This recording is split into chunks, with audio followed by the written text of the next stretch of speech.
Bonsoir à tous, bienvenue. Je suis vraiment heureux de vous accueillir ici au nom de Swiss Life et au nom de notre fondation pour la première de Boba. Boba, c'est un opéra de chambre qui a été créé par les lauréats du prix Swiss Life à quatre mains, Julien Taylor, qui est le photographe plasticien, et Arthur Lavandier, compositeur.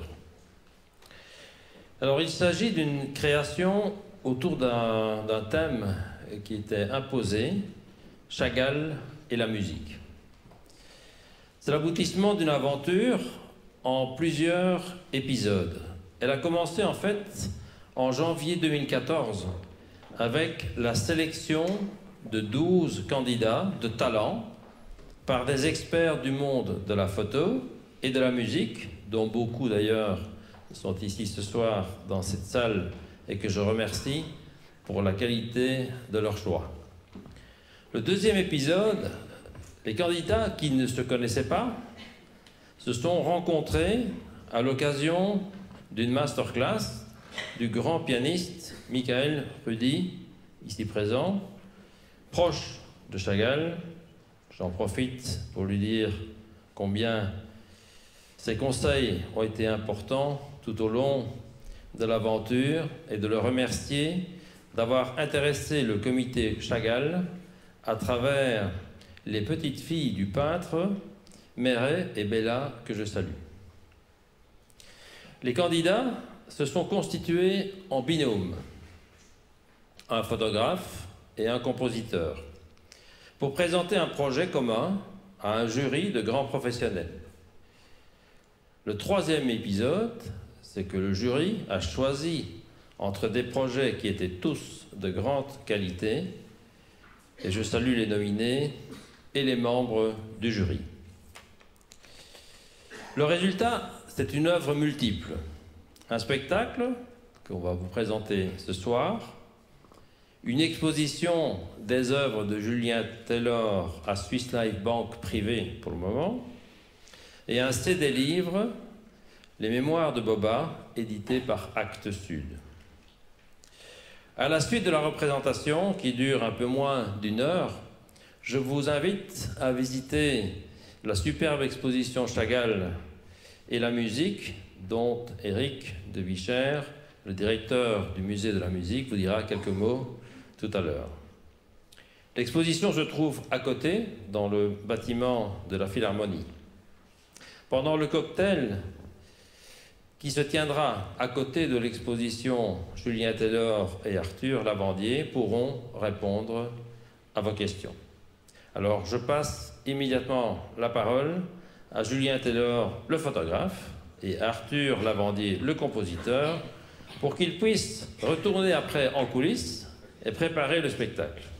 Ils vont vous donner 2 mots d'explication sur leur travail.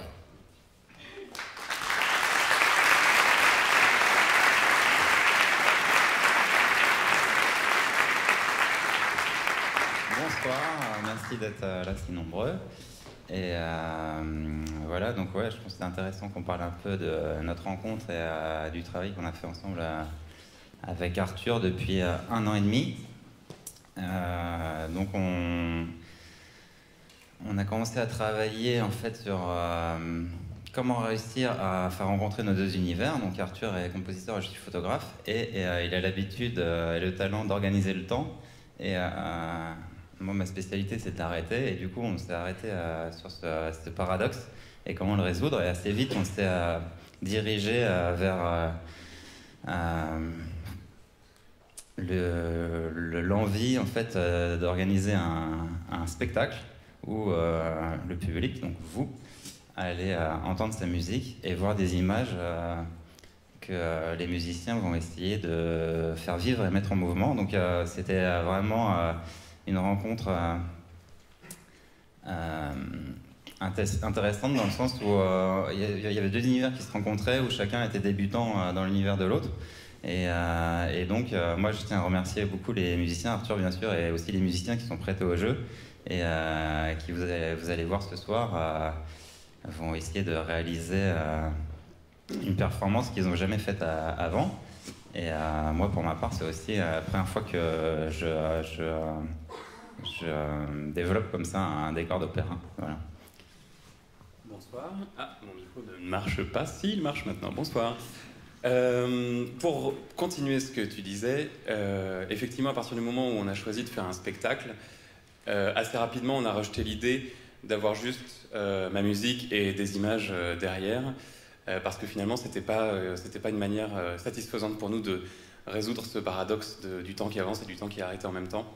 Donc très vite, on s'est dit que les musiciens pouvaient, eux, quelque part, faire effectivement vivre les images et en même temps vivre la musique. Donc à partir du moment où on a commencé à travailler il y a 1 an et demi à peu près, on a fait le livre, on a fait le CD, tout ça. Les musiciens, en fait, le chanteur et les 4 instrumentistes sont vraiment au centre du projet. Mais alors une fois qu'on s'est dit qu'on allait faire un spectacle, il fallait encore réussir à trouver le sujet, et il fallait surtout qu'on arrive à, en plus de ça, que ça ait plus ou moins un rapport avec Chagall.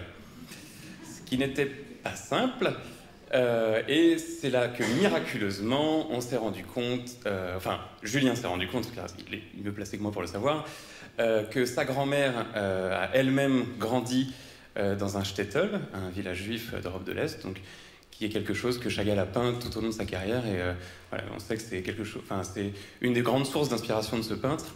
Et en plus d'avoir grandi dans un shtetl, elle a écrit toute une suite de petites histoires qui racontent le quotidien, qui racontent la vie de elle, petite fille, dans ce village. Et donc on s'est dit que ça y est, on avait notre sujet. Donc on a fait une espèce d'opéra de chambre, en fait, de petite formation vraiment, parce qu'en plus de ça, on voulait coller, à une esthétique de théâtre de village, un peu, de théâtre itinérant, tout, un peu fait de bric et de broc, où on fait un peu fait à la maison. Et donc voilà, et donc on a cette petite formation qui joue cette petite forme.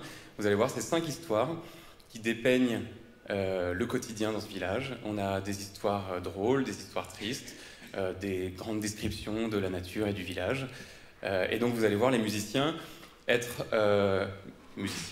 aussi acteurs, être aussi techniciens, régisseurs. Voilà, on a essayé de garder ça le plus possible entre nous. Voilà, quoi d'autre? On est très contents. On remercie évidemment énormément la Fondation de nous avoir donné l'opportunité de pouvoir développer ce projet. On remercie particulièrement, je pense, Anne Pizet, qui nous a beaucoup aidé sur tout le projet. Voilà. Et maintenant, je pense que sans plus tarder, nous pouvons... Ah, on va vous libérer.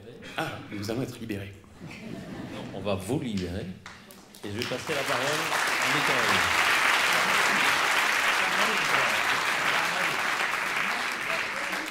Non, c'est Michael. Non, je ne me trompe pas. Oui, je peux me tromper, mais pas... Écoutez. Bonsoir, je suis Michael Rudy, je suis ici en tant que parent de cette compétition. C'est difficile de parler sur l'œuvre parce que Julien et Arthur déjà raconté. Mon rôle dans cette histoire était, en fait, c'est le privilège d'âge. Je suis quelqu'un qui a bien eu la chance de bien connaître Chagall. Et en fait, je l'ai rencontré, j'étais tout jeune homme. À 23 ans, j'ai joué pour son 90e anniversaire. Et invité par Rostropovich et Stern, donc joué triple concerto de Beethoven. Et à partir de ça, pendant 7 années de la vie de Chagall, je le voyais presque tous les ans. J'allais jouer dans son auditorium à Nice et passer une journée avec lui, parler. Les 2 sujets de conversation qui étaient dominants, c'était toujours la musique et la jeunesse de l'Union soviétique. En fait, il était très intéressé à ce qui est devenu son pays, il était très intéressé. Mais pour la musique, j'étais étonné à quel point c'était un mélomane averti. C'était un homme qui peignait en écoutant la musique en permanence, ce qui est très rare parmi les peintres. Et il avait des goûts très sûrs et il faisait la programmation lui-même dans les auditoriums à Nice. Il faisait même imprimer les affiches qui fait ça. Et donc, tout ça, ça m'a donné envie à associer ces réalisations théâtrales. Et j'ai réalisé un film point de départ de cette idée Swiss Life, formidable idée d'allier un photographe et un musicien pour faire quelque chose, une œuvre synthétique, l'œuvre de l'art total. Voilà. Et il fallait que je raconte un petit peu les relations de Chagall avec la musique, mais surtout, il ne fallait pas être influencé, il ne fallait pas imiter Chagall. Donc Chagall lui-même était très libre avec les sujets. Donc pour ça, j'ai un peu encouragé les lauréats et les autres participants, parce qu'il y avait plusieurs projets qui étaient magnifiques. Donc le niveau était incroyable, les gens comprenaient très très bien l'esprit de Chagall. Et voilà, donc le résultat qu'on va voir aujourd'hui, c'est vraiment une œuvre magnifique. Je ne l'ai pas vu encore sur scène, je l'ai entendu sur le disque, j'ai vu les photos. Donc c'est une œuvre protéiforme qui prend différentes existences dans différents genres. Voilà, donc bravo Arthur et Julien et bravo Swiss Life. Okay.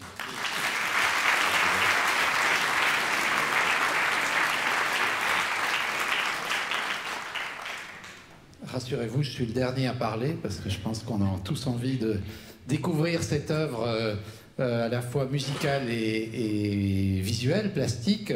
Au nom du Musée de la musique et de la Cité de la musique Philharmonie de Paris, c'est notre nom officiel maintenant, j'ai le plaisir de vous accueillir dans ces lieux. Moi-même, je dirige le Musée de la musique et nous sommes donc à l'origine les organisateurs, producteurs si vous voulez, les concepteurs de cette exposition que vous aurez l'occasion de découvrir après le spectacle dans notre nouvelle salle d'exposition qui se trouve effectivement dans le nouveau bâtiment, le bâtiment construit par Jean Nouvel.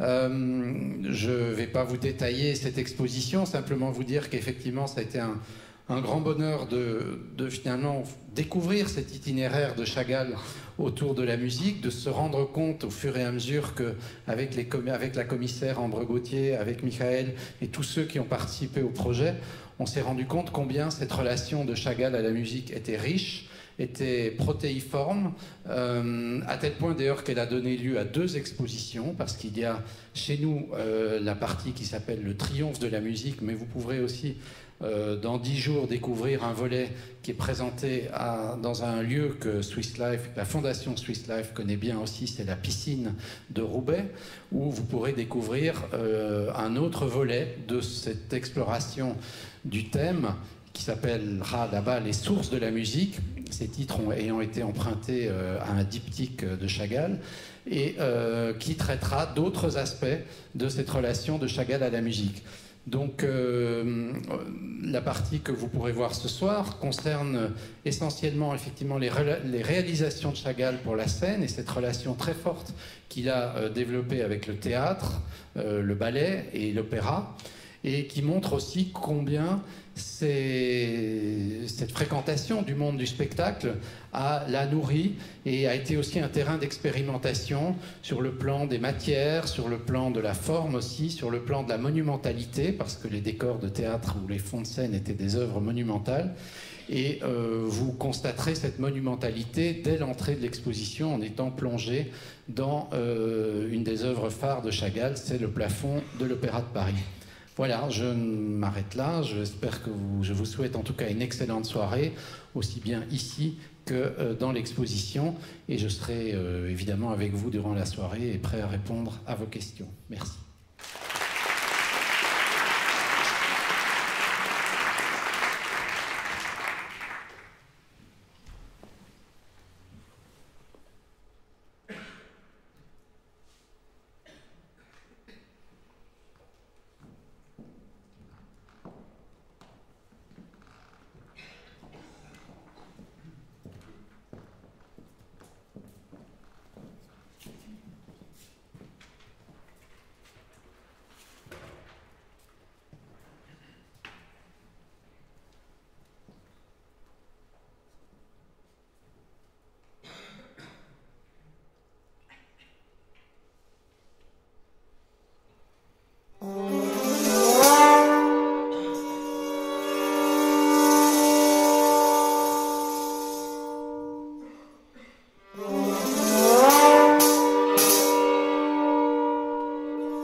juif, un petit nombre de Lituaniens, sans terre, qui habitaient dans certaines rues à l'extérieur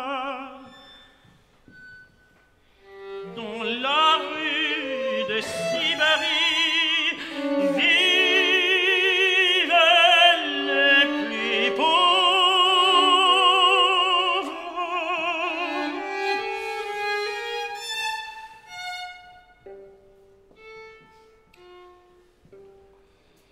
La mère de Grasshopper était très pauvre et son mari nettoyait les rues quelque part en Amérique. Grasshopper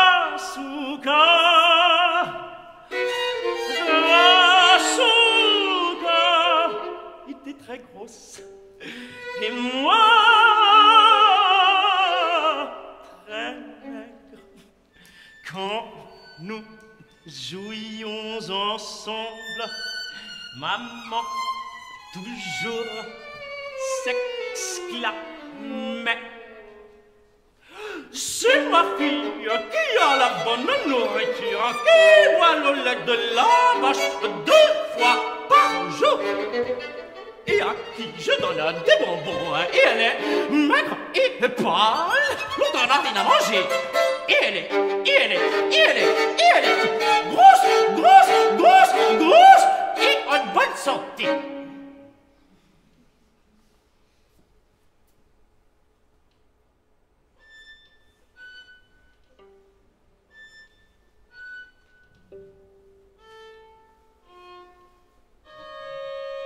La nuit est longue et froide et pleine de neige.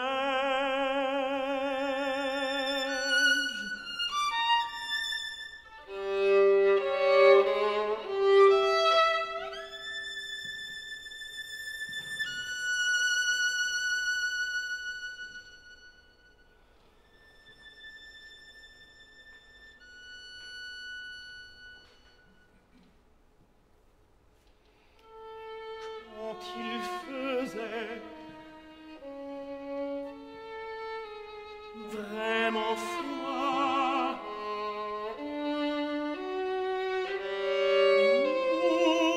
nous montions sur le four à pain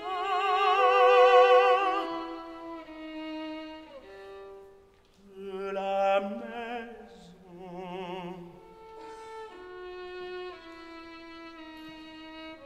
Il y avait des couvertures et des coussins sur les briques encore chaudes.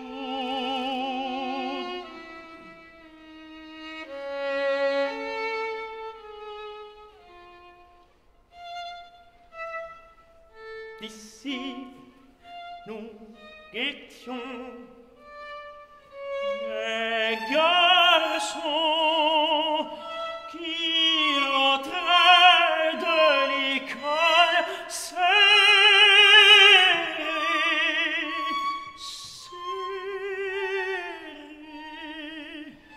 dans la nuit noire de nuit.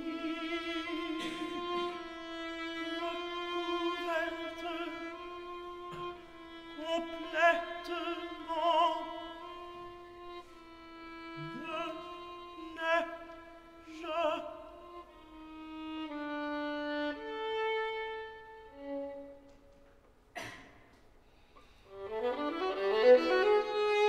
Et les mouvements vacillants des petites bougies dans la lanterne.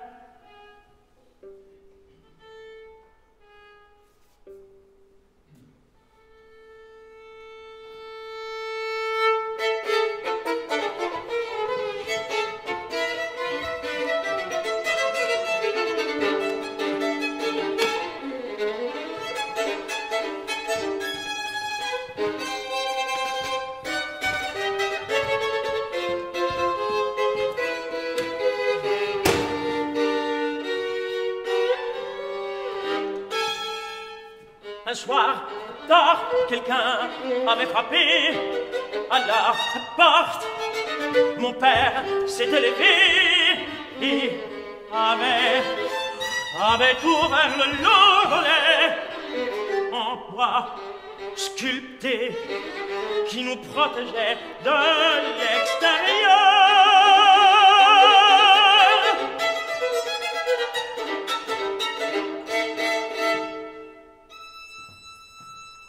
C'était Grasuka,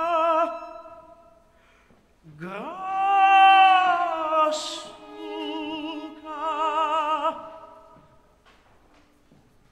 J'avais ri parce qu'il était complètement recouverte de neige.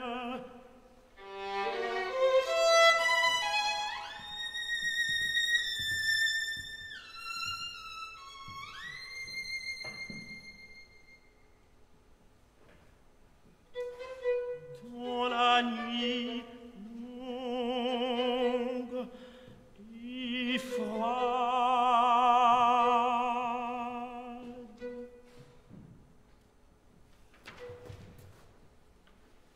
comme elle ne disait rien, mon père avait demandé: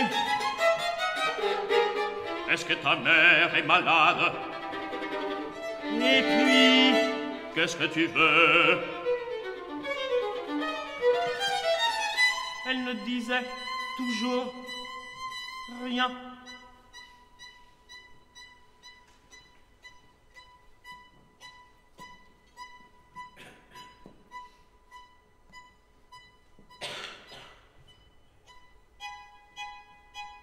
Et puis, très doucement,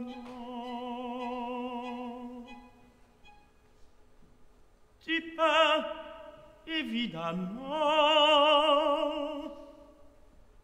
ça m'avait fait rire encore plus, et ma sœur riait aussi. Alors maman nous avait ordonné de nous taire, lui avait donné du pain et du lait.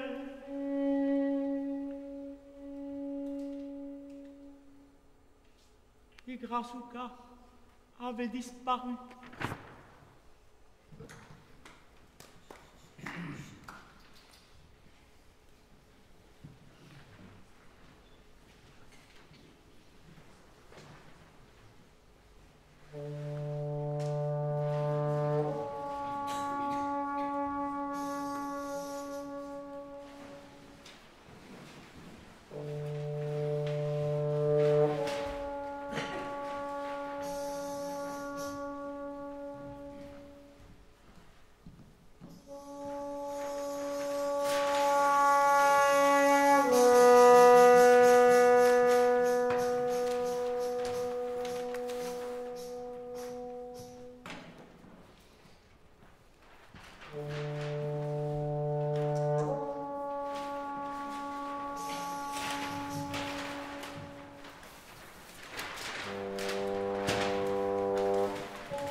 le village était entouré d'une forêt pleine d'ombre, presque sombre. De temps en temps, une flaque de soleil entre les grands arbres et l'herbe verte. Notre maison était près du marché ou près de l'église. Non, près du marché, une maison à 2 étages, pas vraiment terminée. Au 2e étage, notre père gardait ses doubles fenêtres pour l'hiver.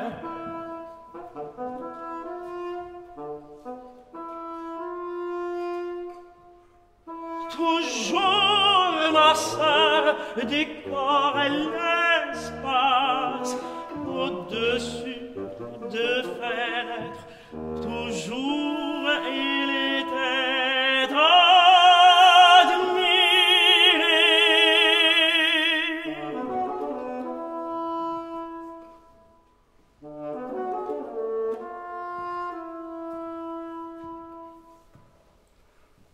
Avec mon frère, souvent, nous allions au puits et je regardais l'eau profonde.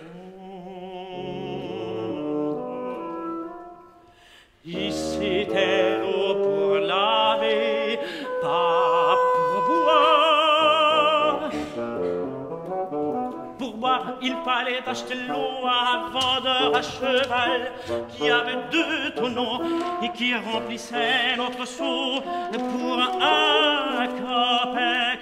Papa, papa était très fier de notre seau, plein de couleurs, et que son père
boutiques en briques et les appartements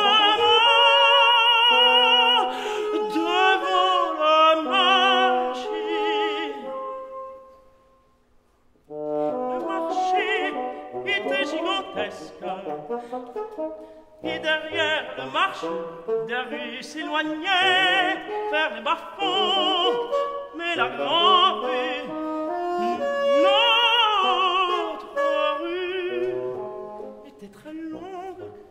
D'un côté l'hôpital, de l'autre la police, aussi une école, une boutique pour les fermiers, une église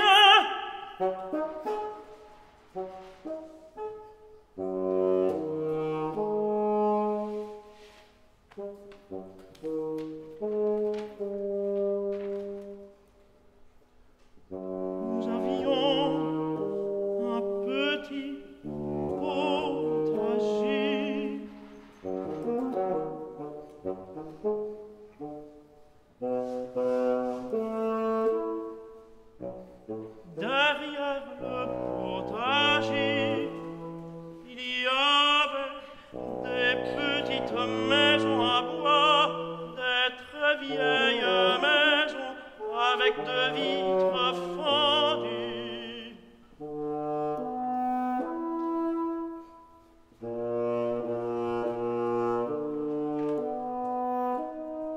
À travers une fenêtre, un vieillard s'abat et son long manteau noir, plein de farine.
Tu me le verrais tôt avant le soleil.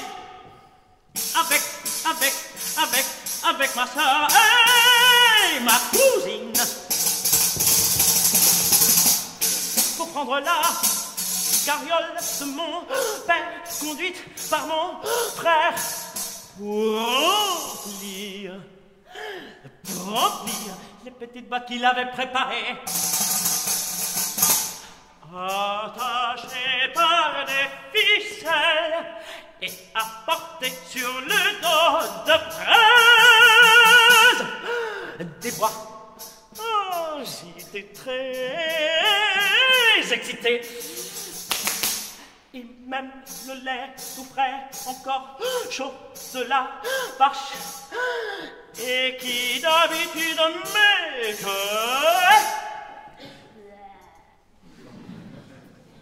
et que d'habitude la promesse d'un bonbon me faisait finir. Même le lait m'avait paru bon, et je l'avais bu d'un coup. La veille, je l'avais passé à essayer, parce qu'il ne se brûlait pas et les traits durent longtemps. Le nouveau foulard que ma mère m'avait fait, un pour moi, un pour ma sœur. Pendant tout le voyage, la carriole se balançait de gauche à droite sur la route de Bouséché. Et tout allait bien, et tout commençait bien, et tout était drôle, drôle, drôle.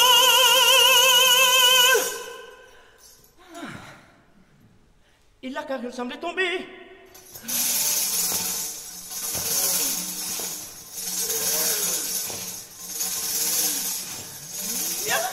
Mais ne tombez pas.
Sous l'ombre des gros arbres poussaient les fraises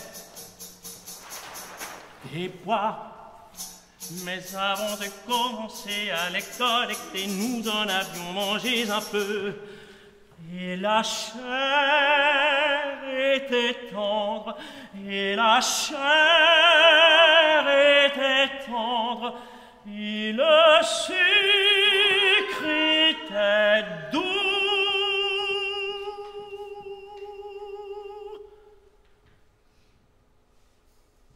J'avais perdu mon foulard et ne le savais pas. Quand ma sœur qui me tenait par la main l'avait remarqué, nous avions voulu retourner le chercher derrière, dans la forêt sombre et presque froide. Mais notre cousine qui devait veiller sur nous s'était mise à nous crier dessus, que la forêt était sombre et froide et dangereuse et que le jour nous attendait et qu'il n'aimait pas les fraises des bois.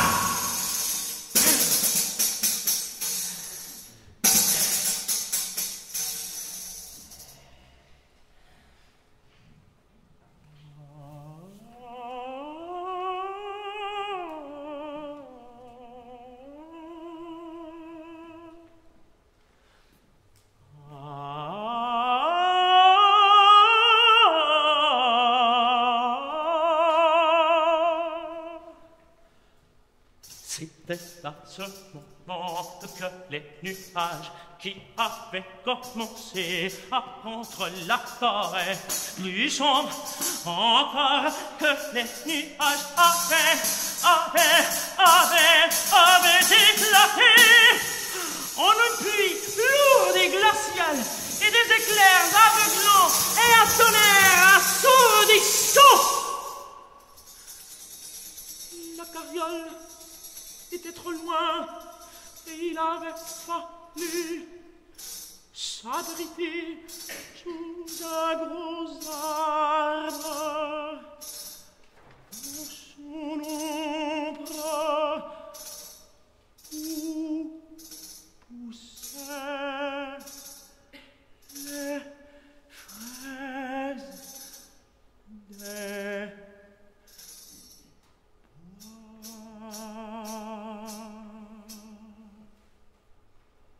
Je n'avais pas pleuré, ni de peur, ni de rage, et ma cousine s'était énervée comme une adulte.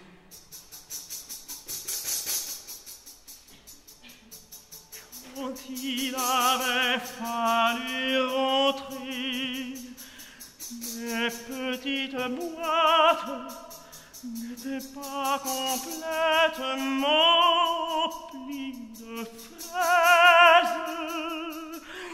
Le foulard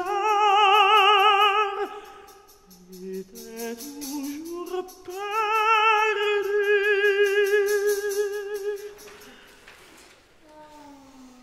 Je m'étais senti misérable.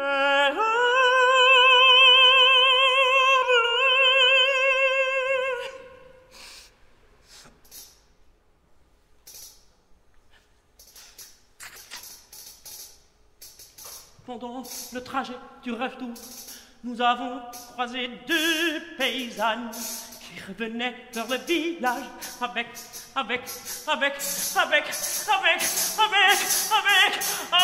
dans les mains deux paniers emplis de fraises, des pois à la chair tendre et au sucre doux.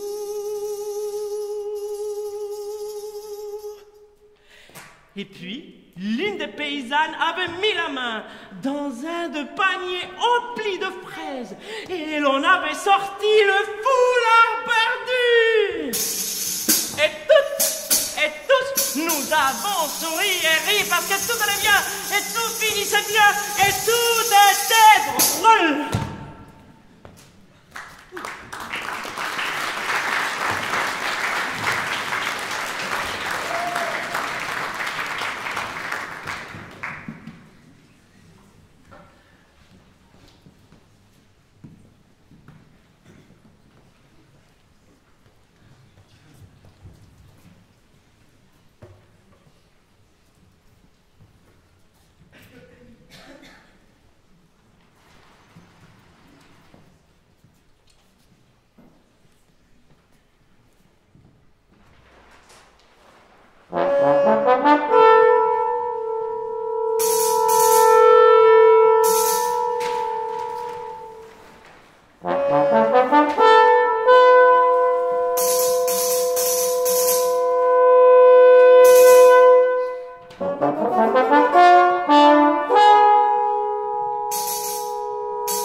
été bercé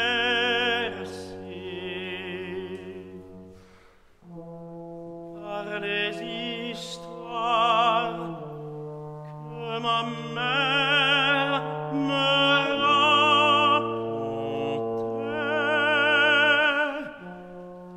sur mes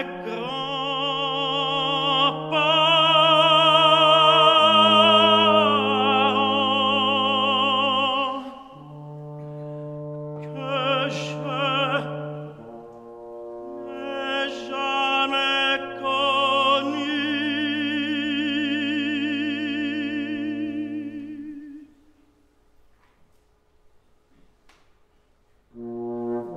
Avant notre exil, il ne nous restait que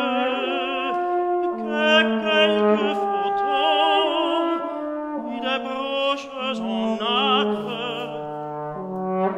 que nous avions reçues en cadeau, ma sœur et moi.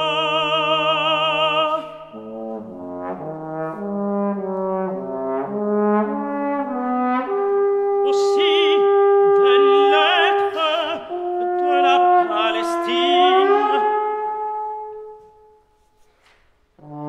Ma grand-mère qui était très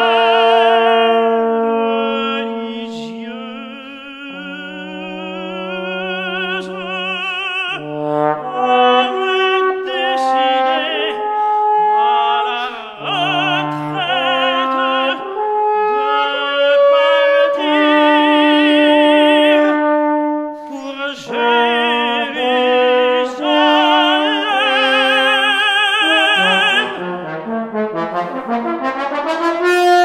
où les âmes montent directement au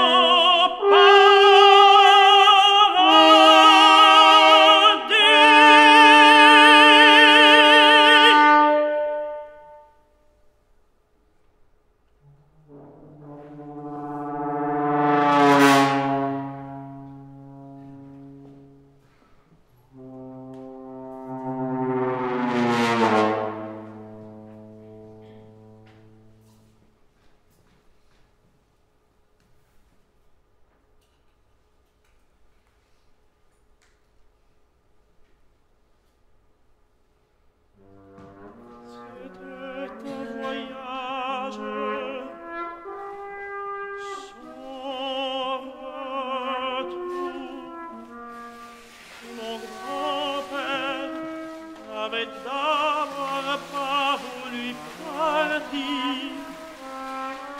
Il laissait les enfants, il est petit enfant.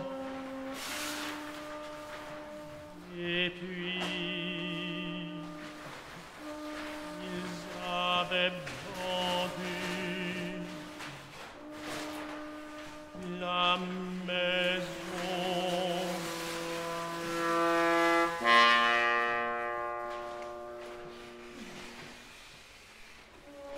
Celle en face de la nôtre pour payer le voyage.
le long de la route, sur des kilomètres, et tous pleuraient.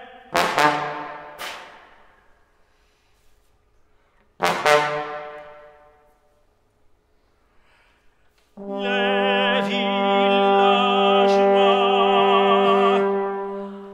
avaient appelé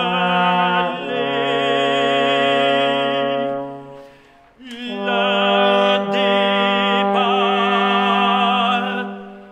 les funérailles des vivants.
Dans le noir, qui flamme à toute le palais, et la pluie donne de